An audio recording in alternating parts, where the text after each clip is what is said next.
Slimehouse TV, myself, Theo Kane, and welcome to a brand new social distancing podcast. Today I've got an awesome guest. Today's guest that I'll be interviewing is Jed Shepherd. He's the writer of Host, a film that is currently doing bits online. This film has gone fucking viral.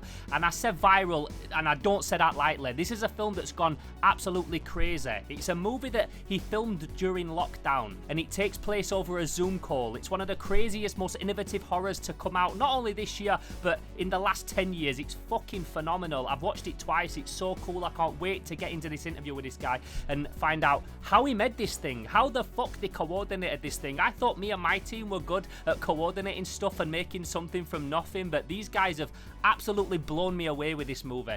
So I've known Jed a while. We've been connected for a couple of years, mainly through the horror scene and collecting VHS and a bit of indie film stuff and that kind of thing, but this guy's an absolute dude. Not only is he a writer, he works with a team of creatives that all produce such fucking awesome stuff. He's had a couple of short films and stuff that's done really, really well, and off the back of a short film that he made like a year and a half ago, he's now producing a film with the legendary Sam Raimi. So I've got so much to ask this guy.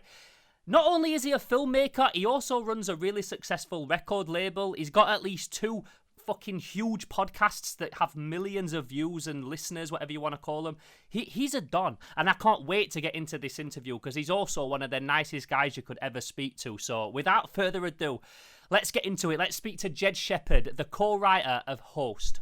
Jed Shepherd, how you doing, bro? I'm good, man. How are you? I'm wicked. I know we haven't spoke for a while, but I know in lockdown people either thrive or they just like crumble, and you're one of these guys that thrived. I thought I was doing quite productive in lockdown, and then I seen what you guys doing, and it just makes me feel like I ain't done fucking nothing, man. So I've got so much I want to talk to you about. I mean, first of all, the elephant in the room, Host. Just congratulations, bro. That movie's doing so well. Cheers, man. Obviously, you're one of the writers of Host. Just tell me a little bit about how that's doing at the minute, because it seems like it's like gone kind of viral. It's literally the biggest movie in the world right now. It's 100% Rotten Tomatoes. It's the most watched movie on Letterboxd.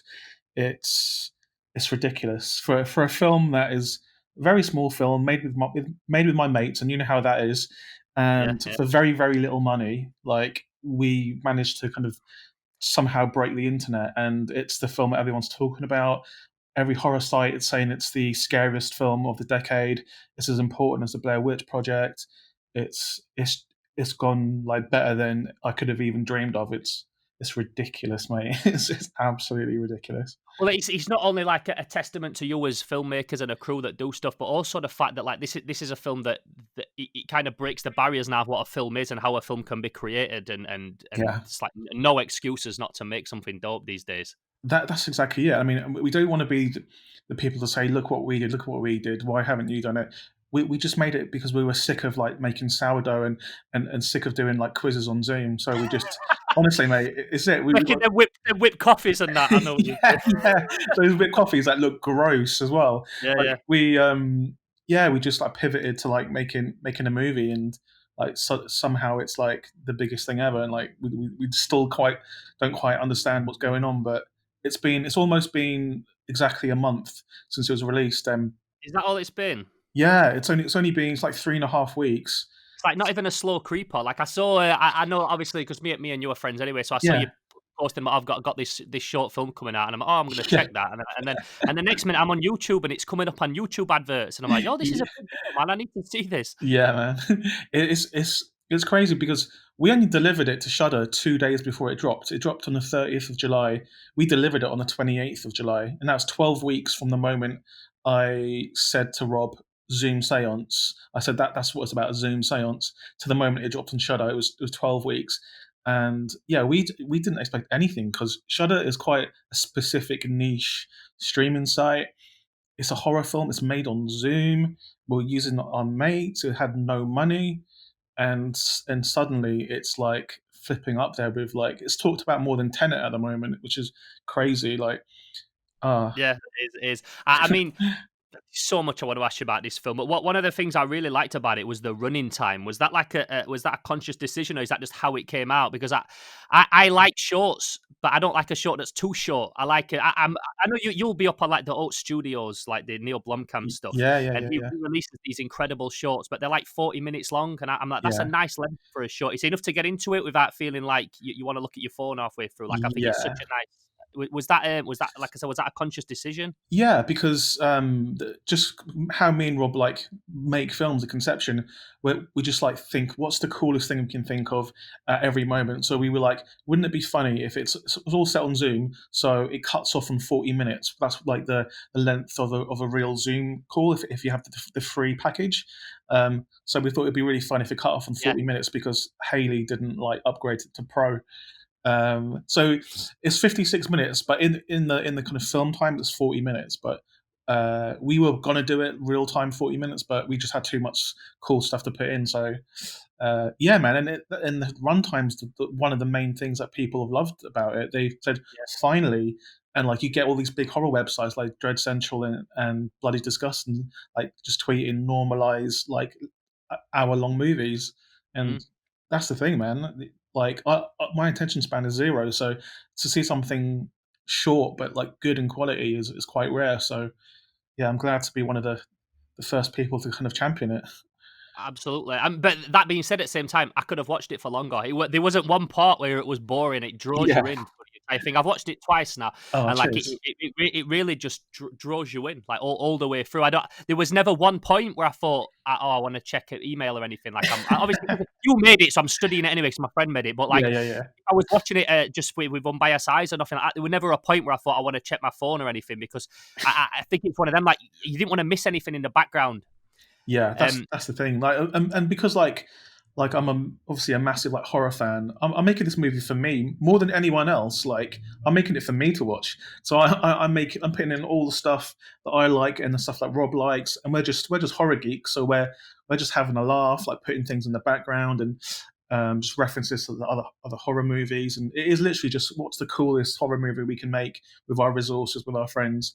And again, we didn't think it would blow up and become like mainstream. So and all those little things, all those little in jokes and things are the kind of things that people are picking up on now. And yeah, Well, it's crazy, man. it's the turnaround that's so impressive because not only is obviously it's so current because it's set during lockdown, Yeah, but also it's so familiar because during lockdown everyone's hitting up the Zoom calls. Like Zoom went crazy over lockdown, so it's like it's yeah, so familiar to people as well. So that's why it resonates with people so much. But hmm so having something that current, the turnaround was kind of like South Park level turnaround yeah, of how current it is. So you said what did you say? It was 12 weeks from you initially coming up with this conception coming up with this concept, and yeah, then it's on Shudder. Like, just tell me a little bit about yeah. that turnaround, breaking it down a bit. So lockdown started like sometime in March, and by the end of April, like me and my friends, we had kind of watched everything on Netflix. We've got this WhatsApp group called Quarantine Movie Club, which is about 20 of us, and we were just watching movies every single day on Netflix Party. And then we'd run out of films to watch. We'd watched like every decent film on Netflix. We'd ended up watching Waterworld like 3 times in a row. And honestly, I was like, I've had enough of this. So like Rob, who directed Host, came up with. He called me and said, "Jed, I've got an idea. I'm going to prank our friends." I was like, cool. And he showed me what he was going to do. And his prank was to say that there's some noises coming from his attic, then go up to his attic, and then a zombie would jump out, and then he would fall down and die. And I was like, our friends are they're intelligent people. They're never going to fall for this crap. And they fell for it. And like, we recorded Okay. it and we put it online, this 2-minute prank video, put it online, and it just blew up. Like within a couple of days, it got like 7 million views. And that was mostly Jesus. yeah, it was mostly because of Lad Bible of all people. They suddenly decided to champion it out of the blue. And like, don't sleep on Lad Bible. Like, I know they're kind of like bottom level, like kind of like they appeal to the lowest common denominator usually, but they amplified us like big stars. They can't thank them enough. Oh And yeah, I know a couple of dudes that work or have worked for Lad Bible, like yeah, and Unilad and those. I've seen the video. Now you mentioned it, I've seen it. I didn't know that was you though who did that little video. Yeah, yeah, I've yeah, seen yeah. it. Oh, I'm I had no actually in idea it. you'd done I'm it. actually like in it, and I'm pretending to kind of not be in on a joke, but I am in on the joke. And basically, after that video came out, we just had a lot of interest from various different companies, all the biggest streamers, all these big companies, and they were like, "Yeah, we want you to make a longer version of this. What have you got?" And we didn't have anything because it's a prank video, and Yeah. who would have thought there was anything off the back of a prank video? So Rob asked me. He said to me, "Jed, this is how we usually start." He said, "Do you have anything longer for this?" And I kind of like was like, "Let me sleep on it." And they got to about 4:30 in the morning, and I text Rob. I texted him just 2 words, and those 2 words was Zoom seance, and that was it. And I went to sleep. When I woke up the next day, and he was like, "Yep, this is it. I'm going to pitch this." And I think the people who pitched it to that got it the most was Shudder. They were the only ones because everyone else was like, "Yeah, you'll make it," but like in 8 or 9 months' time, when this is all over, and potentially we could actually have you on set and stuff. But we were like, no, it's got to be now. It's got to be now because we want it to be something as a product of lockdown, and Yeah. just so people kind of understand it.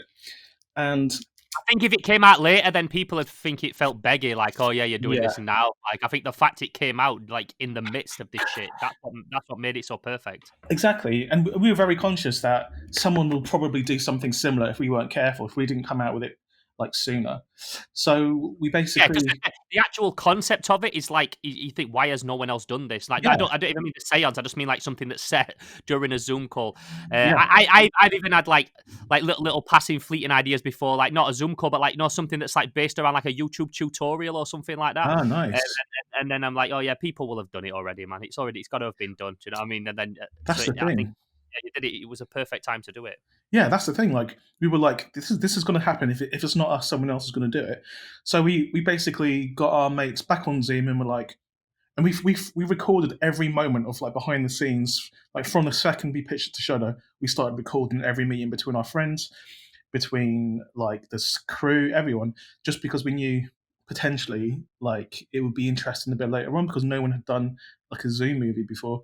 Um, so we got our friends back on Zoom and we said to them, guys, we've gone with Shudder. Shudder were into it. The Shudder of those 2 words Zoom seance, they would just like have the money. Like they just trusted us and they gave us like final cut, which is so rare, and they just left Yeah, us yeah. alone to do it. And they just said, here's the money, just make it. We trust you. And they announced that it was coming out on the 30th of July. And this was the very end of April, start of May, and yeah, we knew we didn't have long to make it. So yeah, so we told our friends, and our friends were just like, "Cool, okay, this sounds weird," but they didn't really have any concept of how big it was, nor did we really, and we didn't really know what we were doing because there isn't a precedent for this.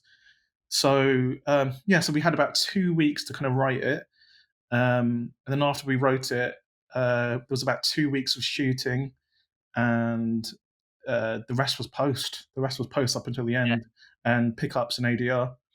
Yeah, I And was trying to work out how you shot it because it does flow so flawless, and I'm thinking, well, I take it you had like 6 different people in at least a few locations. I don't know if some of them were in the same house or whatever, but like it was at least like 6. It was at least 6 people on 6 different yeah, cameras. How do you even go about directing that? Like if you're not even in the same room as people, and obviously your face can't be on a Zoom call, so are you on a yeah. separate laptop or something? So how it works is everything was Zoom was used as a reference. So we basically had Zoom up on everyone's computer, and what they actually did was they taped their iPhones to the back of their computers, and they had the iPhone camera poking out over the laptop camera. So Right, we'd capture the Zoom footage, but we'd also capture them on a single as well. clever. Yeah, and that means we wouldn't have to rely on it on the internet, like breaking down or anything like Yeah, that. We'd always have the copy. Um, so in Zoom, you can also hide yourself and mute yourself as well. So that's what Rob was doing when he was directing. He was just hiding himself and muting himself so it wouldn't ah, disturb the girls. Yeah, Zoom is really versatile, man. They're really versatile. And then yeah, so like they basically the script was a 17-page beat sheet. We it literally copied the Blair Witch in how they did it. It's a beat sheet. You have to get from point A to point B. There may be a couple of lines thrown at you that you have to say just to kind of for the narrative, but the rest of it is up to you guys. And because these girls have been friends for years, they've been in our shorts before, and we literally use all of our friends for the cast and crew. like it's proper like what you do with your mate. Yeah. And I think that's the best way to do it, especially if you're doing a found footage film. It needs to be authentic, and the best way to be authentic is to use real friends, use their real names, which they hated, by the way, at the start. They were like, no, can we have character names? Oh, really? Yeah, because they think if on their IMDb's, if it's just got their real name, it doesn't feel like a real like part. I'm saying, no, it has to be your real name. Look at the Blair Witch. Heather Donahue used her real name, and Blair Witch blew up. But again, not thinking that this would blow up.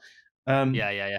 But then also when they're acting, they don't have to think about character, and they can just say their real names and stuff. And there's no score, of course, which adds to believability. And they in their real homes as well, in their real bedrooms, and they're doing most of their kind of stunts and all the tricks you see behind them, the cupboards blowing open and stuff like that. That's all them. That's all them doing it with like fishing wire. And we built these contraptions that you press a button and they fly open.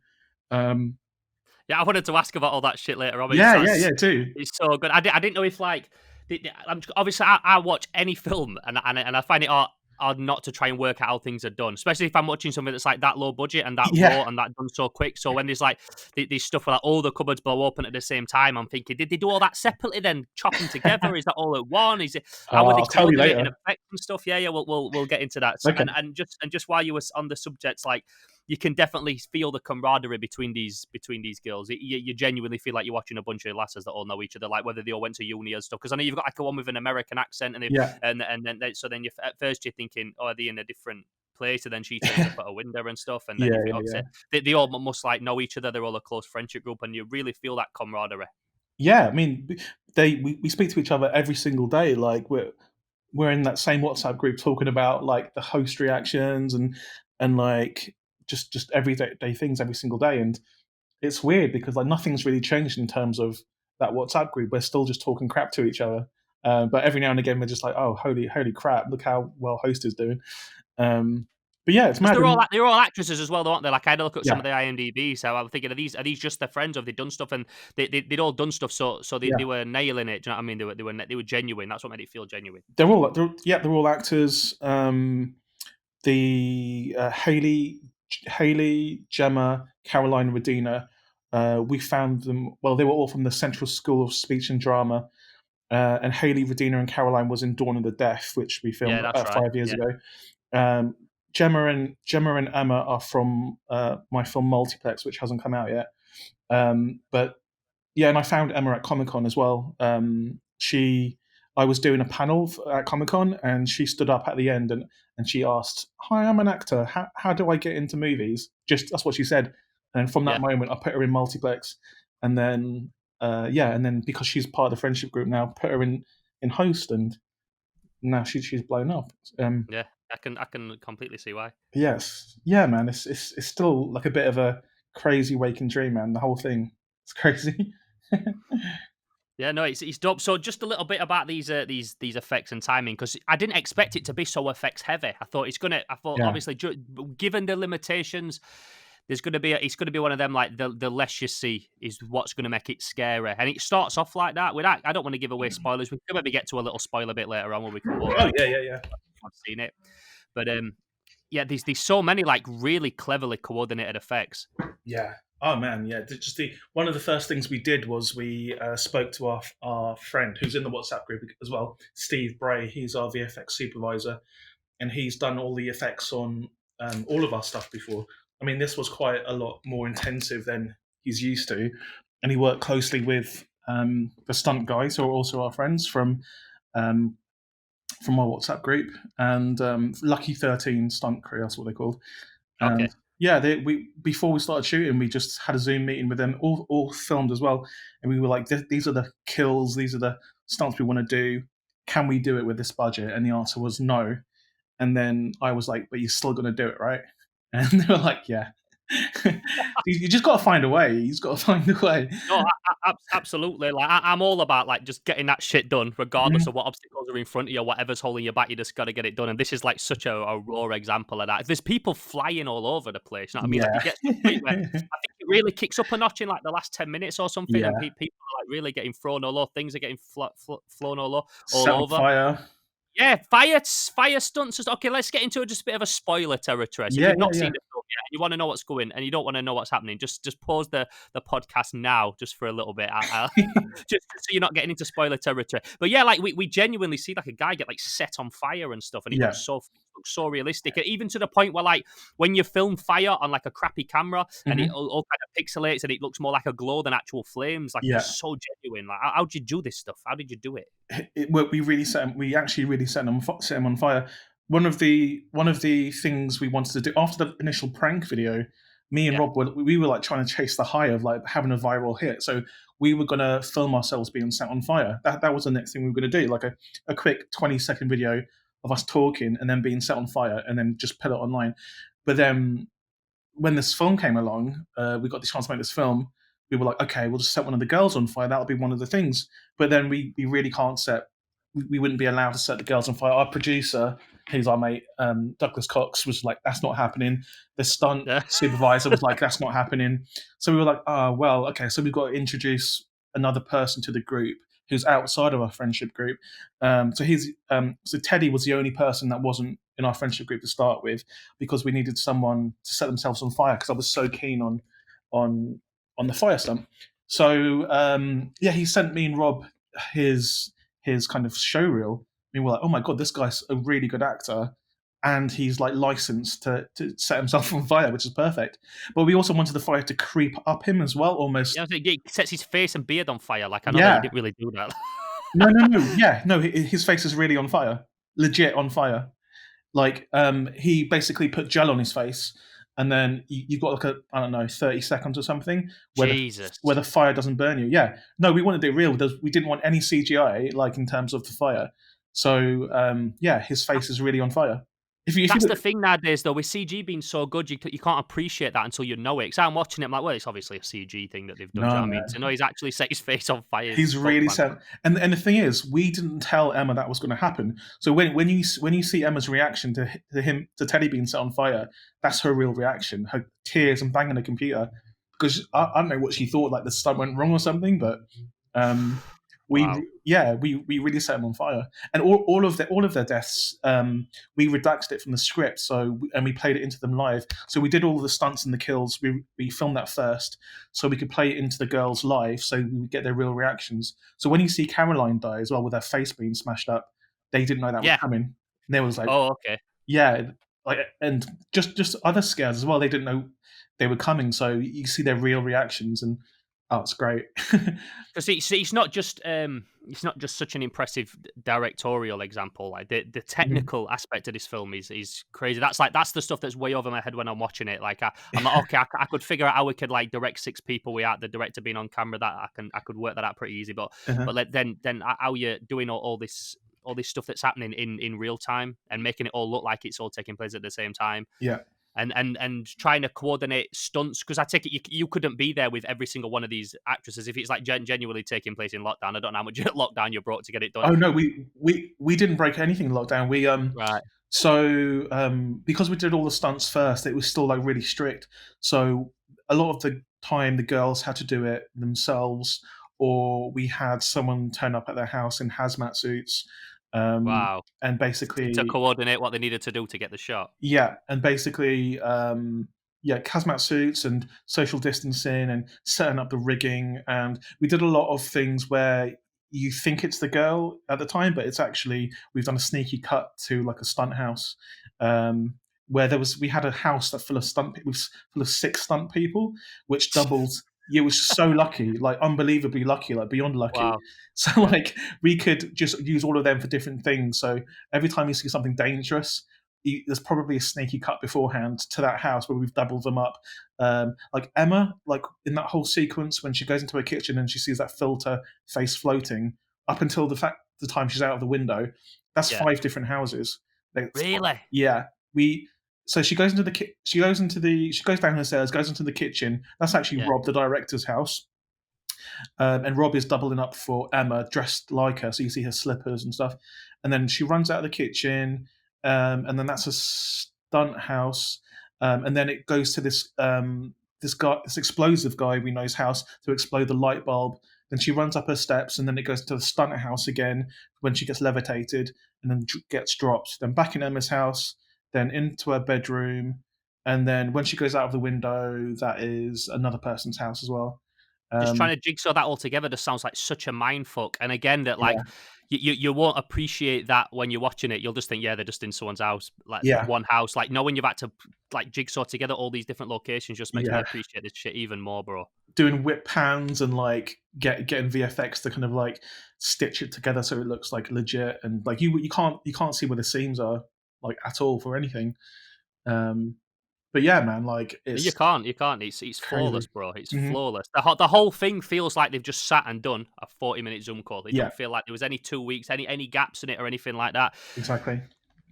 No, I'm completely impressed. I'm even more mind blown now you've told me that you've done this. Do you know there's like that old saying in the end, they're like never work with friends and anything like that. And if I didn't work with friends, I'd get nothing done because all my films I don't work with any professional film people. All my Yeah, friends are just my geezers and people that I've just known all my life, and we just get it done. And your friends are a lot more like film orientated. They're a lot more in film, but they are like a genuine friendship group that get yeah. that shit done, man. Just tell me a little bit about the crew and how it all works, the dynamic of it. Yeah, well, this is the same crew and most of the same people that we've had since we made our very first like short films like 6 7 years ago. And we've just like become friends, and we've just like worked with them every time we did Absence first, the film called Absence, then we did Dawn of the Deaf, and that blew up and took us to Sundance, and it was cool being with like Haley, Redina, and Caroline at Sundance, and that we kind of cemented our friendship there. And then we've just been like good friends ever since Dawn of the Deaf, and then we did Salt with Alice Lowe. Yeah, I love that Um, one. yeah, and like a lot of that's where we met the stunt crew, which we used this time, and we met the explosive guy who'd done some of our kind of like pyrotechnics, and yeah, so we brought like a lot of those people onto this as well. It's just easy, man. Like once you know someone's good at something and they're like decent people and not like dicks, then it just makes it easy. And I'm all for like along the way just collecting like good people like Pokemon, and like every Yeah, now and again you can just like throw down your Pokeball and like release them and that's what I make say. I collect friends like action figures. I collect people, and oh, do you know what? If I meet a good person, I want to be friends with them. If they've got like a yeah, wicked skill set, that's just even better. That's just a exactly. bonus because I guarantee I'll be pulling them out at some point for something. That's it, man. Yeah, and we all work on each other's like things. Like all the crew work on like all the girls are like directors and writers and like producers, all making their own stuff. Wicked, wicked. So everyone like helps everyone. So it's very easy to get them to kind of like be on this. But yeah, man, like no one was working as well. That's the good thing. Like no one was working, so like what little money we gave them, at least they got paid. Like in lockdown, they got to do Yeah, some work yeah. in lockdown. And now this is like the number one thing on their CVs now because it's like blown up. But No, I bet. and it's just a start, man, as well, because like it's only been in like certain territories like UK, Ireland, Canada, USA, and Australia and New Zealand, and there's all of Asia and South America and Europe to go, and like that's going to be like towards the end of the year. That's going to have like a release out there as well. So it's going to blow up even more. And now it's getting And a also, cinema release sorry, as well. So it's getting a cinema release. yeah, yeah. Well, it's it's Sick. it's it's going to be in next week. It's debuting in the cinema in the BFI South Bank, the big kind of like prestigious cinema in London. It's doing a couple of dates there. There's going to be at the Prince Charles Cinema and some other ones. And around Halloween, hopefully, it will get a wider distribution across the UK, in a few places in America as well. But I love it, man. It gets me excited for you. I love yeah, seeing my friends win, bro. Like, it gets me yeah, proper excited knowing how well you've been doing with it. And I don't know, you probably can't say something. I don't even want you to answer this question, but I know for a fact that with the amount of potential this little concept's got, like, yeah, there's so much more you can do with this little host thing that you've created now. And I can imagine there's people banging down your door for yeah. other ideas A, along the same lines. yeah, a lot of people. It's ridiculous. Like as soon as someone can see that you've done something that's relatively cheap and very fast and this successful, you literally get everyone on your case. And we have had everyone on our case. Everyone wants another host, but we don't want to make we don't want to make host two so soon because it's just the same thing again. I have got a really good idea for host two, but I think there needs to be some breathing space before we do host two. But we are going to be doing some other found footage stuff, because we love found footage. Me and Rob love found footage films, and Yeah, yeah. we want to make something by the end of this year. Like we want it out like by Christmas, basically. So we do have something lined up, and it is ridiculously good. This is now getting played all around the world. You're getting cinema releases and everything. And Yeah, what's really cool about what you're doing is you've had a few of those like little lucky things where you didn't expect something to do what it did, or something that was like a bad thing, i.e. lockdown, turned into a good thing for you because you created this film Host that's now gone viral. Didn't something very similar happen with the film you made, Salt? yeah. Like I don't know. I think it just comes down to It right played at place, like a right certain time. time, didn't it? It was gonna play at one thing and then it didn't, and Yeah, then it played at somewhere else instead, and it ended up making it better. that's right. So Salt was meant to be playing at in the advert break of American Horror Story, Halloween, couple of years ago. It was meant to be on Fox on Halloween, and for various different reasons, it didn't get made. Sorry, it didn't get shown on Halloween. So we were a bit bummed out about that. But then it meant we could put it into festivals because it hadn't already played on TVs. And the fact it played a few like big festivals, got us noticed, and that's pretty much where we got Sam Raimi's interest from him seeing Salt, and it's just been from the moment Salt came out, that was the key to unlock Hollywood basically, and we had all the Yeah. studios kind of like knocking on our door, like dream come true kind of stuff. It's crazy. Because that was mental. I remember at the time when you first told me about the Sam Raimi thing, it was like top secret, just Yeah, between like your close people. And then I know recently you announced it on Twitter that you're making this new movie. yeah, Sam Raimi's producing or is involved or something like that. So producing, yeah. what can you tell me about this dude? Yeah, so during lockdown, we weren't just doing hosts. We were like sorting out stuff for this Sam Raimi movie as well. In fact, straight after this, I'm jumping on a Zoom call with Sam Raimi and his team and Rob. No way! Yeah, That's yeah, fucking man. unbelievable. Yeah, we've been doing table reads and stuff. Oh We've shit, man. been we've been playing all the parts as well. So like Sam's been like playing one of the parts like in the film, and and it's so cool. It's so cool. Let me just say right off the bat, like I really appreciate that you taking the time to talk to little old Theo when Ah, you've no got Sam worries, man. Raimi waiting in the other room, basically. Oh yeah, no Fucking worries, man. dope. But it's funny because like Sam Raimi is my hero. Like he's the reason like why I started liking horror films. Evil Dead Course, 2. man. He's the guy. He's the He's guy. the guy, and like honestly, mate, like when he's like you can see he's still so excited about horror films and about cool shit in like movies. And like when we're going through like the script and he's like putting his like kind of like, ideas onto it, you just think this guy's just a genius. Like he can make anything that you think's perfect. He can just add his little kind of sprinkle on it and make it even better. It's ridiculous. It's like a masterclass like every time. Like I can imagine, like yeah, it doesn't get better than that. Like doesn't. that's it, innit? Do you know what I mean? Like, sorry to say, but it doesn't get better, does it? It Like, doesn't. No, it's all downhill from here. To be honest, mate. yeah, yeah, But yeah, it's crazy. And this film, like again, there's not been much talked about. It was announced on Deadline about a month ago, and yeah, man, I've been riding the high ever since. But it's actually been in the bag for about a year. But because I think it's because Host was coming out, like they wanted to yeah. announce it roughly the same time, just to kind of like ride that wave. Little did they know like how big Host would be, which will only kind of amplify the Sam Raimi one. But yeah, man, it's just a real fun, super cool horror movie. And if people liked Host, and if people liked what Sam Raimi does, it's just like the two together, and it's ridiculous. It's like it's crazy, man. Like wait till you see it. It's gonna be a blast. Well, he also sounds like he's got like involvement in it because there's a lot of times like Yeah. a film will come out and they're like it's being produced by Cameron or Carpenter, and you know for a fact they just sat there with the handout and someone just puts a wad of cash in it, and that's their only involvement is Oh, that they're just giving it the nod for some money. Like when there's like a new Terminator out and they're like James Cameron co-signs it, I'm like yeah, I'm sure he does. Like mate, he is fully he into literally it. Like wasn't. he's Yeah, he literally sounds into it. like in this table read, I'm playing one guy, and Sam Raimi's playing my girlfriend, and we're literally like no joke. So it's like me and him back and forth doing this boyfriend girlfriend thing. Like me and Sam Raimi is ridiculous stuff.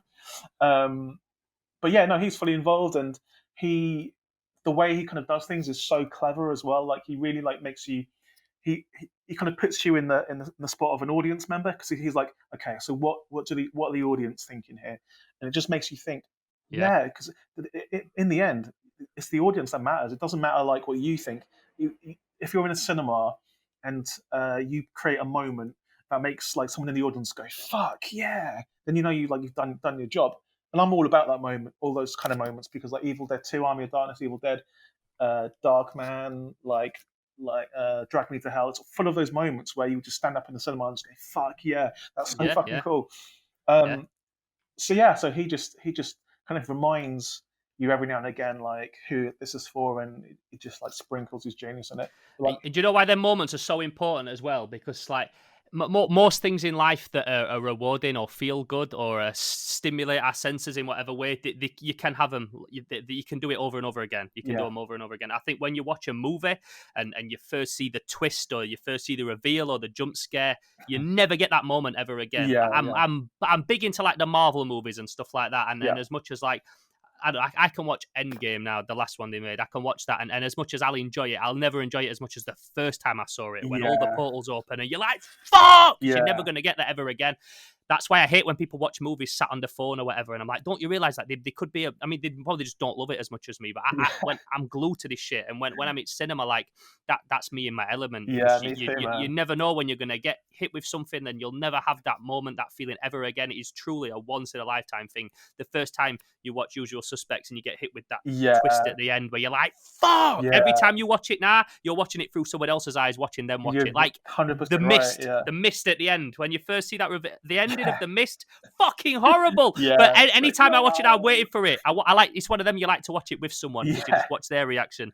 So those are so important, them moments. People don't realize how important them like pinnacle moments in film are in your life. Well, I have this rule in filmmaking, like, and it's the 2 fucks rule. And like, so in every good horror movie, even any good movie, you need 2 moments.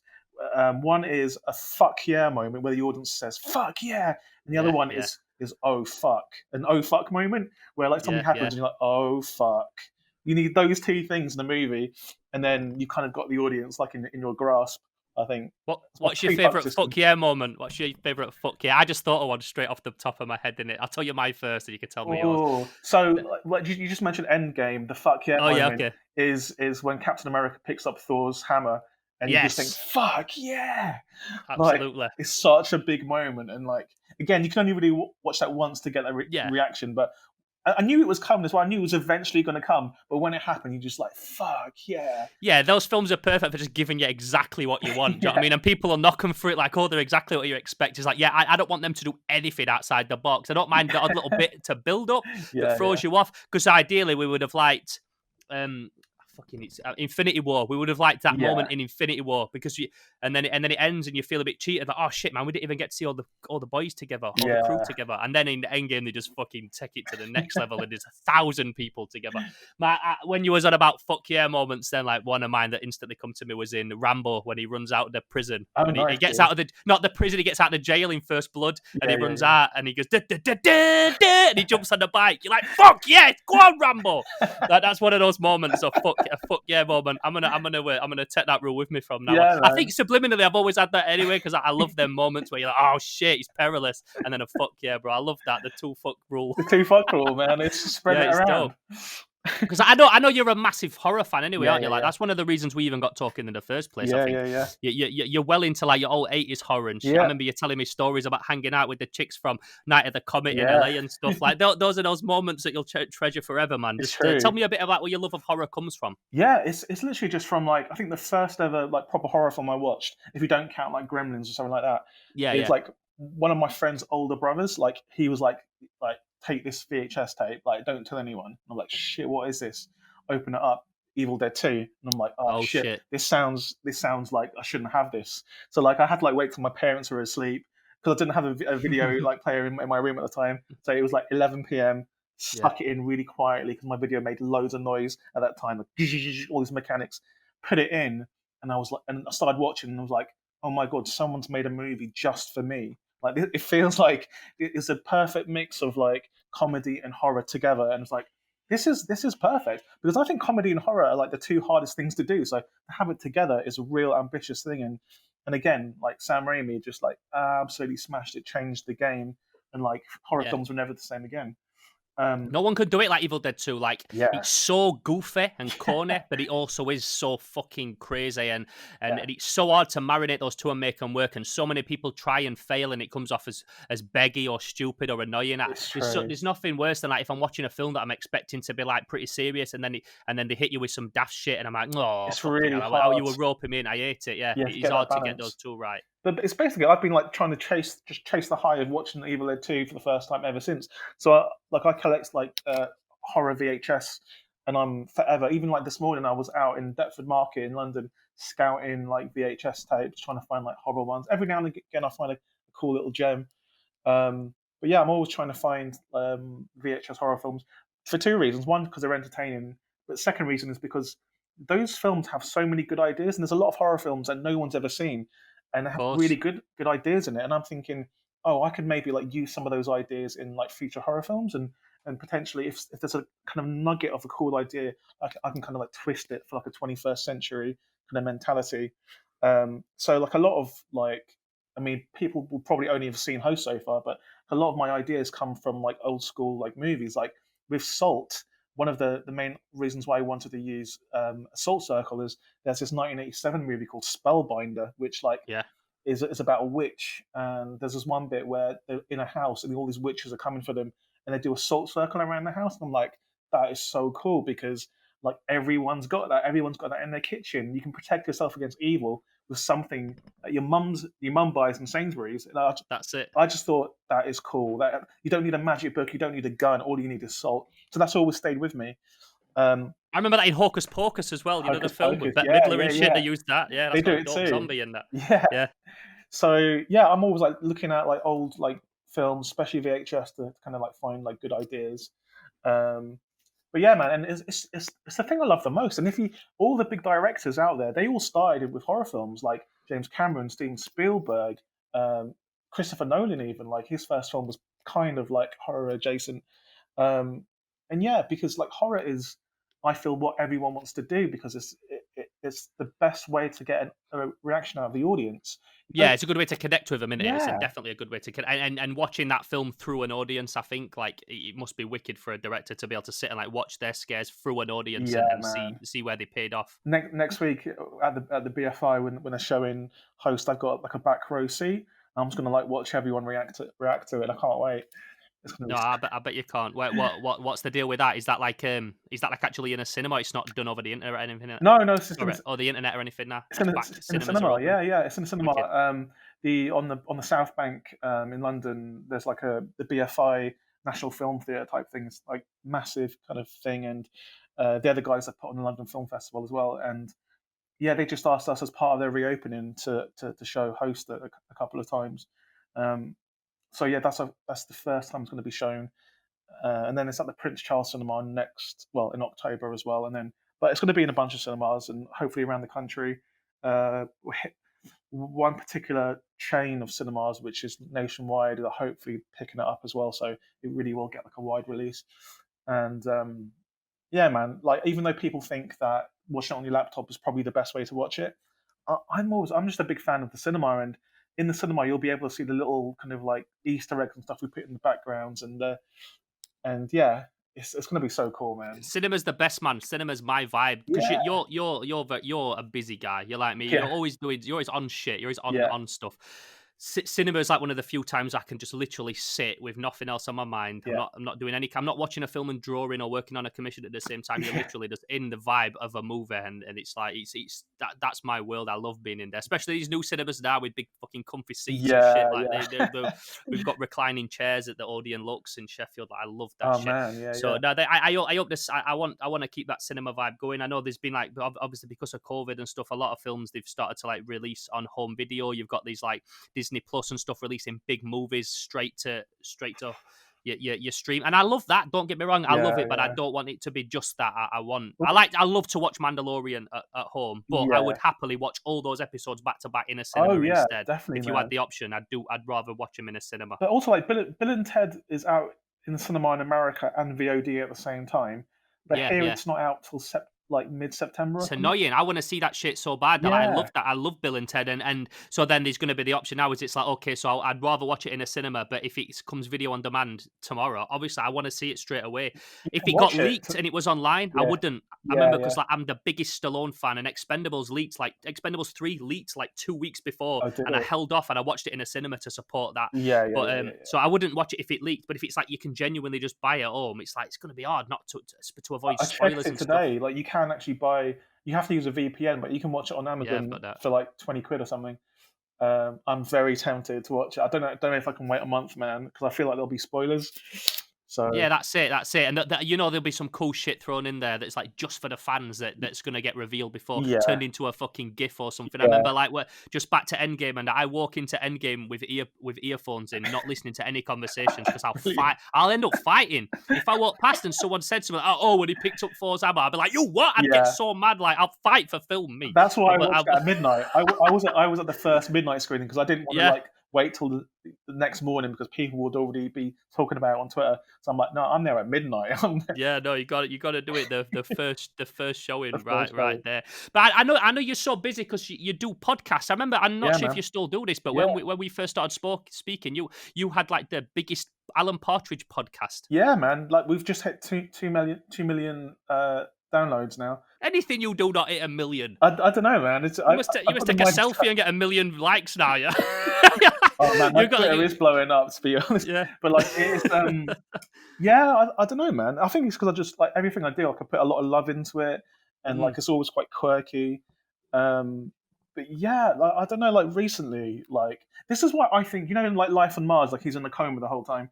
Like, Fucking love spoilers. Life on Mars. Yeah, Love that shit, man. I feel like I could be in a coma right now, and like I'm actually from like 45, and I've been in a coma in 2020 because like everything is like going right this year. Like, the world is like falling apart, yet like shit is going like pretty well for me. I'm like, what is going on? It's like I've got like some.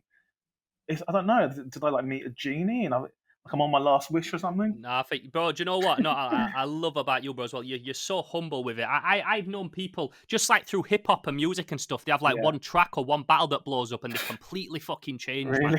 really. Yeah. Like, do you know what I mean? And I hate to see that shit. I hate to. Yeah. Or you get these people with like a fucking weird ego, and they've barely done shit. Do you know what I mean? Oh And they just man, there's talk a lot. loads of those They around. talk a lot. Yeah. So Yeah, yeah, I love how humble you are, and you know, like you were saying, like you get a lot of these opportunities and you don't just start like talking about them straight away. Because the Sam Raimi thing we was talking about over a year ago, yeah. you was talking about that, and you Exactly. only recently announced that shit. But I Yeah, think part of that also comes from the fact that, you know, when you meet a lot of people, you speak to a lot of them, and yeah, people are always throwing like filling your head with magic. I think you get yeah. to a point where like you're a bit numb to it. You're like, yo, until it fucking happens and I'm there and we're on set, it's so Yeah. hard to get excited about things. My whole thing is like I won't announce it in public until I see it in, like, if it's a film thing, if I see it on like deadline.com, like, or like a big movie like Variety or like a big website, then I can talk about it because Yeah. I don't want to be the person to say, oh, I've got this film, I'm doing this cool film, and then like 2 years later it still hasn't like come out. Yeah, I'll wait till it's official and stuff. Like, and you can imagine how hard it was for me to keep in the fact that we were doing a film with Sam Raimi, like, because we Oh, made of course, bro. Of it was course. so hard. It was so hard. But like, trust me, every Sam Raimi news thing about Evil Dead or whatever, I was like retweeting and liking and stuff, and just like hinting at people. Look, like, Yeah. like Just leaving them little subliminals, yeah, bro. yeah, exactly. But I yeah, find it so crazy. odd when you're working with actors, like, 'cause we're working on something at the minute that I can't Nice. talk about, and I don't want to talk about it because until I've actually got something to show, Yeah, yeah, people yeah, are just going to look at me like I'm mental. yeah, But yeah. I filmed some like little test clips with my actors and that, and they're taking pictures, and I like took some pictures of them, and they're like, "Oh, can I please put it on my Instagram?" And I'm like, "No, don't do it." They're like, Yeah, "Oh, yeah, oh yeah, but it's been quiet with COVID, so like I want to just put something up just so people know I'm still active." I'm like, "Bro, trust me, they'll know you're active when it comes out. Like, yeah. just have the patience." I know now everything's instant gratification now, isn't it? I think that might It be is. another reason why like Host's done so well, being a smaller film, because like you said, attention spans Yeah, slow. You do something and within a week people's forgot about it. it came out of nowhere as well, man. We didn't even have a trailer or a poster until after it No, come out. Like, just out. yeah, we only made the trailer like 2 days after it came out, and the poster. We still don't really have a proper poster, to be quite honest. Or we kind of do now. Like, this guy did a fan poster, and it's like legit, and I think that's what we're going to use from now on, and probably be like DVD and stuff. But Yeah, because you've got the one that's on Shudder at the minute, aren't you? With just like a couple of screen captures with a simple font in the middle. yeah, I was like, what's this poster? But weirdly, like I'm really used to that, even though it's really simple and generic. I'm kind of used to it now. Like Yeah, it it's weird. works. It works. It does work. Um, You need a simple poster for something that's the concept, how yeah, it's filmed, and everything does come across so simple. Like I yeah, said, yeah, it's a shame that there's so much behind the camera that you don't even realize while you're watching it that's gone yeah, into it. You do feel like you feel when you're watching it like this is just like a genuine Zoom call. They've just timed it perfectly, yeah, like you would a stage play, and it's pretty much real time. Like you'd never think it were 2 weeks of this. There were stunt teams. yeah. There were all this guy really set his face on fire and all this mad shit. So Well, again, man, it's dope. the good thing is we've actually made like a behind the scenes documentary for it. Like we've just finished doing a behind the scenes Yeah, you documentary. were saying you filmed everything. Yeah, Yeah. we filmed everything. So I don't know if that's going to be a standalone on Shudder or what, or if it's just going to be in the DVD and Blu-ray or whatever. But we filmed it and it's done, and like people will want to see it because they won't believe the shit. Like it just shows you how we did everything basically, and it's like a template on how to do stuff in your own home, like how to do these stunts, how Yeah. to pull off these effects, and it is just base. It's just the basics. Like most things are fishing wire. Like Rob sent all the girls fishing wire and just like workout things to do, and like Haley being pulled back on a chair, that's just her boyfriend pulling her with climbing ropes. Like that's it. Like Really, it's as simple as that. it just works perfect. And I suppose because they shot on these like pixelated kind of cameras, a lot of things is masked. You're not going to see fishing wire like it was like Yeah, as if it was shot in you 4K you or can't, lit properly. you literally you can't see fishing wire on like camera, man. Just like the mega, it's like the hertz, just can't pick it up or something. So it's really good to use. But I mean, we've obviously we had a VFX team as well who kind of like cleaned up anything that was like too noticeable.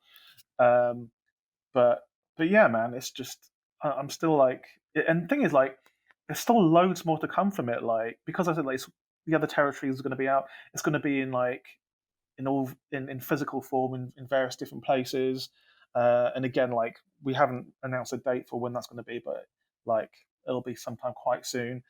And yeah, and gearing up to Halloween, I'm sure it'll be like in a bunch of cinemas and in a bunch of places, hopefully worldwide. I want to do like drive-ins in America as well. I'd love it to be at drive-ins. Well, they think that shit's going to make a comeback more than ever now, don't they? Those Yeah, public screenings and stuff because of COVID. People that don't want to go sit in a cinema, but they'll sit in the car in a big car parking lot with a yeah, big screen. yeah, exactly. And like the thing is, like we're the biggest ever Shudder, the biggest ever film ever on Shudder by a long way. Apparently, that's what they told us a few days ago.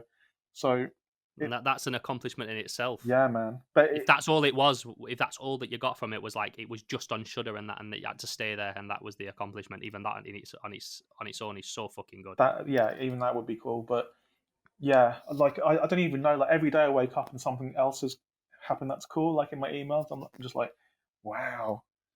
Um, Well, yeah, it's fucking awesome. And I know obviously you said you've got Sam Raimi waiting, so I don't want to keep you for too long. But I know yeah. It's I know about an hour's time. It's fine, man.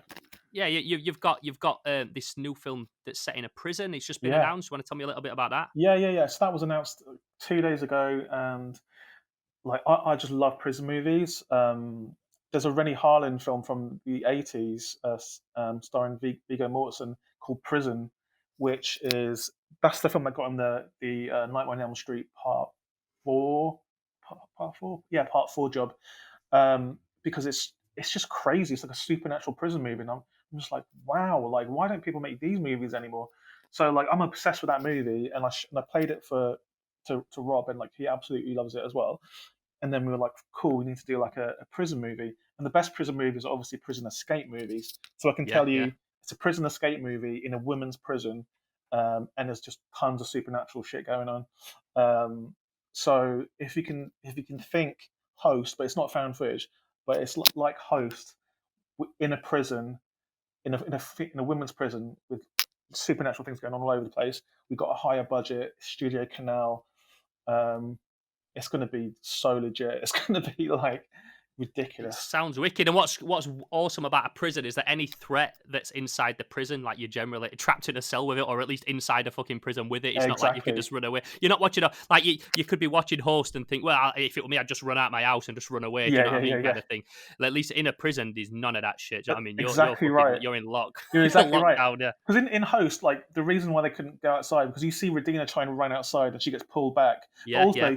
there's a virus out there, so you can't. And Yeah. we've got in lockdown, so you can't really go out. But I mean, I guess if something's really like chasing, you could go outside. But in a prison, you are locked in your cell with this supernatural thing, and you're stuck there, and you can't escape, and no one's going to probably believe you as well. So that's because you're a criminal. Yeah, because a prison guard will have heard fucking every excuse in the world. There's a demon in my cell. Yeah, I'm Yeah, sure there is. Go back to sleep. exactly. So it's going to be a lot of fun, and yeah, man, I just like there's this cool like Japanese movie called Female Prisoner 701. I don't know if you watched it, but I ain't seen that one. No, ah I need to. man, No, mate, it I've not is heard of that one. cool. It's just about this one woman in prison. She's prisoner 701, like, and there's 700 other prisoners in there, and they're all out to get her. And she spends the entire It sounds incredible. it is. She spends the entire movie fighting off 700 girls who are just after her every Shit. moment. Oh, And it like, sounds like my fucking. yeah, It sounds like a Theo movie, bro. I need to check it's that. so good. 701. Is that what that was called? 701, yeah, female prisoner Yeah. 701. Let me And write that there's, shit I think down. there's like 4 movies of it. The first Oh, one's is there? the first one's probably the best, just because just like who made this movie? Like, it's so cool. The stuff Yeah. that she does is unbelievable as well. Like how she like gets everyone. But yeah, I'm obsessed with that, and I think that plays into this prison film as well. But they've called it, like, on Deadline, it's been called like The Conjuring Behind Bars, and that's a very good Yeah, kind of dope. like way to think of it as well. Is it English or American where you're filming it? What vibe we having? Personally, I would prefer it to be in the UK, but I mean, it all depends. Like, can we even like shoot in the US? Can we?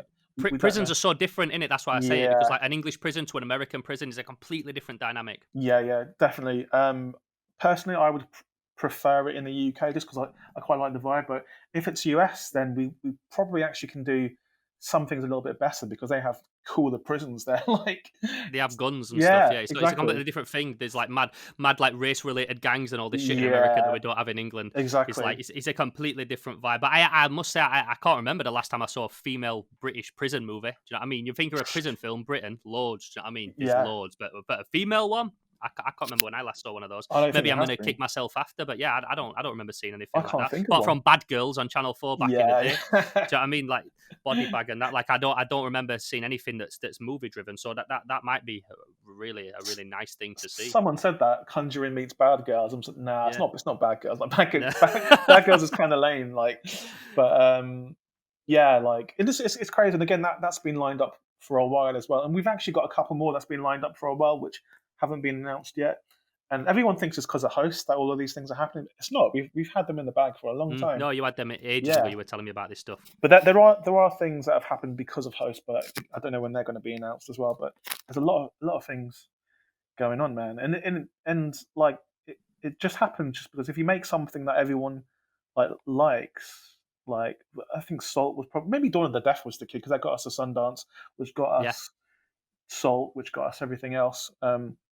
Yeah, man, it's just weird, but like it takes years to become an overnight success. So um, Yeah. Sometimes it looks like you've just come out of nowhere and made it, but like they don't understand all the groundwork that's gone into that for fucking years. Just yeah, man, learning how to tell a story, yeah. regardless of before you even put a camera on it. I feel you need to make a couple of things just to learn when to hit beats and stuff like that. Exactly. But one thing I know I'm going to do is like just keep to my gut feeling on what's good. I'm not going to pander to any like American shit like them trying to like Hollywood studio system it. Like me and Rob are just going to like be our authentic selves. Just stick to our the references that we love. We're not going to like change because I think if we like change the way we do things, then you're not going to get as good of a film. But I think one thing that we do always want is we want like final cut because we don't want anyone like a studio messing with it because it's just diluting the horror. I feel, and like if Yeah. they want the raw horror like Host, and we had 100% control on that, and this is what's happened.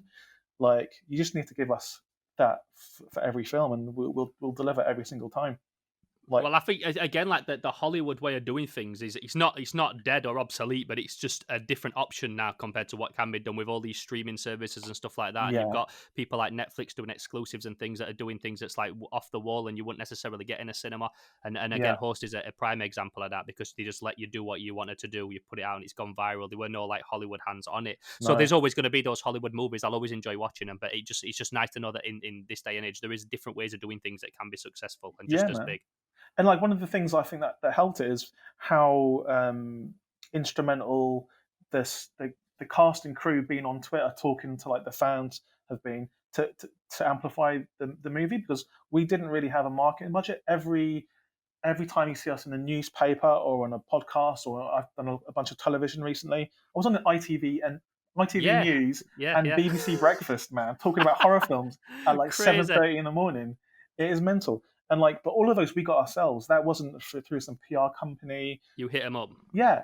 Well, no, they hit us up. They hit us up Oh, every they hit single you time. up. This is Yeah. even better. Like, but it's just because we're so active on Twitter, talking to everyone, thanking everyone for watching it. Because again, we genuinely didn't know this was going to happen, so we're just like, what the hell is going on? We're just thanking everybody, and that's just blown it up big style. And I think that's the template going forward as well. Like, you can't have these like standoffish actors or standoffish director and crew. You need to be in there in the kind of in the thick of it with everyone talking about the film. They ask you a question, you should answer it, because for them to take the time out of their day to watch your film and think of some questions, like you owe them basically. I Yeah, feel. always thank them. And just going back to there's a couple of things I just wanted to touch on Yeah, then yeah, before we wrap this up. You were saying about obviously it's like you and all your friend just actually went and made something, and he had such a quick turnaround, which is again another, it's a testament to just getting shit done. I know so many people that are like, they start writing a script and working with someone else, and then they start hitting barriers every 2 minutes because they can't just agree on things. And then there's another writer that's like, oh no, you need to do it this way, and too many yeah, cooks in the kitchen and just fucking nothing gets done. yeah, So again, this is a testament to that. Sometimes as much as everyone has those scripts, it's like, oh, this is going to be a story that I could see myself writing for 4 or 5 years before it's right. You know what I mean? Everyone will have yeah, them, but it's also those ideas where it just comes to you and it's like, boom, let's just get it out, let's just get it done. And if it's not perfect, let's fix it in the edit. If we need to refilm some bits, we'll put them in after. But no, just exactly. like getting on, just cracking on with stuff. I think it's definitely a testament to that. Yeah, Also, you were saying about the like you did a viral video first. yeah, There's two flip sides to that, because you can do one like that and then it does well, uh-huh. and it leads to the feature. Yeah, But then in this day and age, like one of the things that winds me up so much is just seeing everybody trying to make viral content all the time, and it's so beggy, and they're copying the next yeah, person just to try and do stuff, and none of it's original. I feel like you scroll through Facebook or like Twitter video at a minute, and every other video is someone trying to do something funny and viral. It's so yeah, exhausting, man. man. It It's makes me not want to watch cringe. anything. You're right. Just it's so cringe just seeing all these things, and like, because we were actually, when we did that prank thing, it wasn't going to be online, but because we'd recorded it, we'll just stick it online just to show our friends and stuff, and Yeah, yeah. so it wasn't planned. It was all organic, and fast forward like a few months later, and it's turned into this, but. You can't really plan for it, like, because I thought the Raimi Yeah. thing was the thing that was going to blow us up. I didn't think for a second it would be Host. I knew it was like good, and I knew like I was proud of it and stuff, but like, oh my god, it's insane. It's literally insane.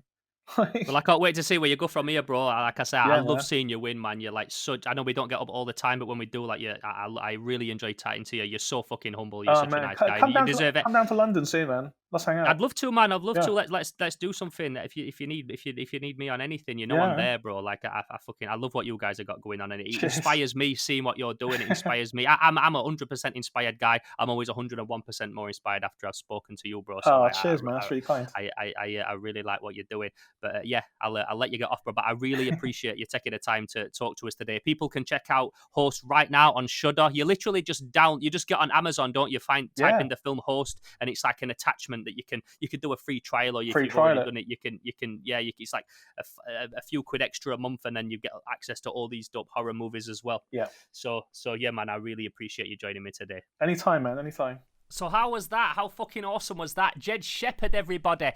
I told you this guy's like one of the nicest guys you could ever want to speak to. He's so humble, he's got so much going on, he's got such a bright future ahead of him, and I'm just so excited to see what this guy produces next, the stuff he's working on when we can watch that. He's an absolute dude, so make sure you go follow him on Twitter. I'll drop his handle down in the comments on here on YouTube, and you can go check him out on Twitter, show him some love on Instagram, and support what him and his team are doing, man, because they're just doing fucking awesome. And like I said, if you haven't seen Host, make sure you go on Amazon, get that little Shudder add-on and give it a watch, because you won't be disappointed.